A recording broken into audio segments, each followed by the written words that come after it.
এই ম্যাথটাতে আমাদের বলা হয়েছে x two the power e two the power x।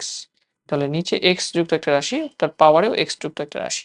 তাহলে এটাকে আমরা u to the power v এর ফর্মুলা হিসেবে এপ্লাই করতে পারব। And u to the power v এর ফর্মুলা আমরা সবাই জানি।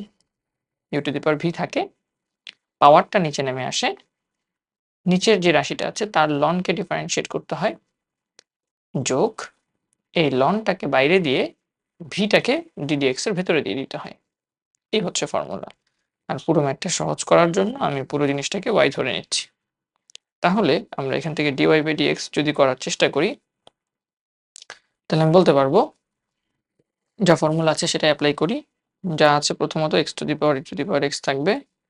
পাওয়ারটা যেটা e two the power x সামনে চলে আসলো, ddx অফ নিচেরটা ln x, এটা ডিফারেন্সিয়েশন, যোগ ln x টা বাইরে চলে যাবে, ddx অফ উপরে যে রাশিটা ছিল, মানে আমাদের বাইরে যে রাশিটা ছিল সেটা ভেতরে আসবে, e two the power x।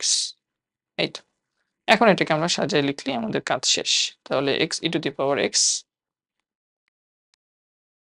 ভেতরে থাকতেছে আমাদের e two the power x into ln x এর ডিফারেন্সিয়েশন আমরা জানি 1/x, তাহলে 1/x plus ln x e two the power x এর differentiation e two the power x, তাহলে e two the power x। So এখানে e two the power x আছে, এখানে e two the power x আছে, common নিয়ে আসতে পারি চাইলে।